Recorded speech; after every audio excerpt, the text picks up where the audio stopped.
England's publicly funded healthcare system, with approximately 1.5 million staff and a £115 billion annual budget, is so iconic that we call it Our NHS. But its size attracts the domestic and international giants of business, finance and construction.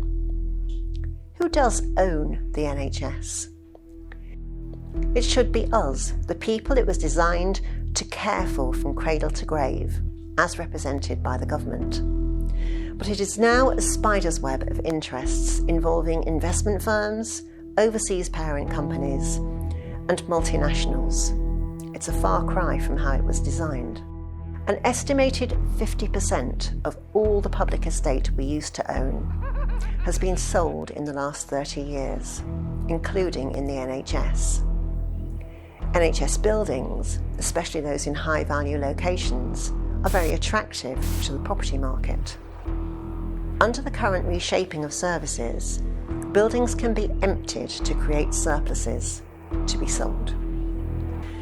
The Royal Free Hospital is selling Queen Mary House, which currently houses 52 nurses, teachers and other low-paid public service staff.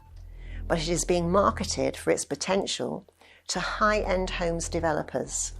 Local agents said the 3-bedroom penthouse flats could sell for up to £10 million each. Hospitals and clinics were brought into public ownership in the creation of the NHS.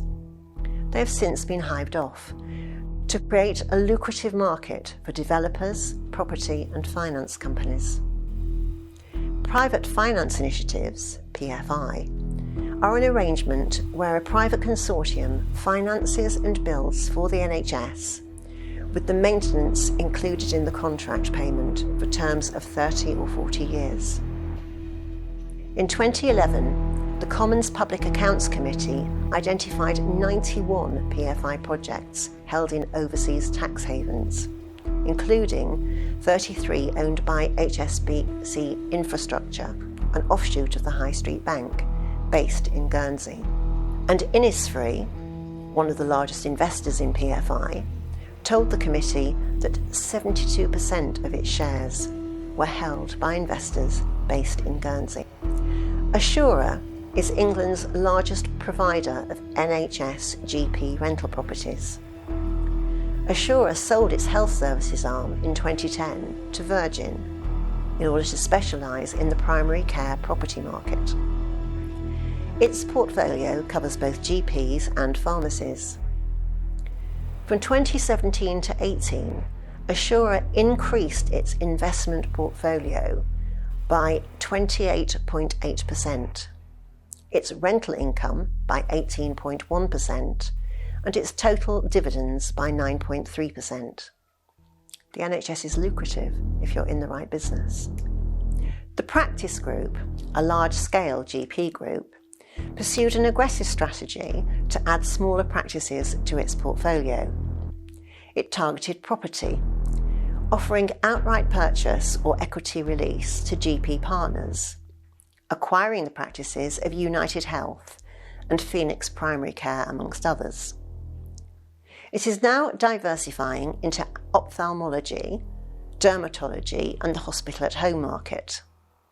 The practice has been owned since 2017 by US Centene Corporation's private equity fund.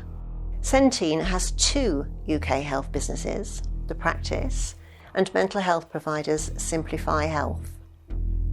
The practice closes GP surgeries which are not profitable.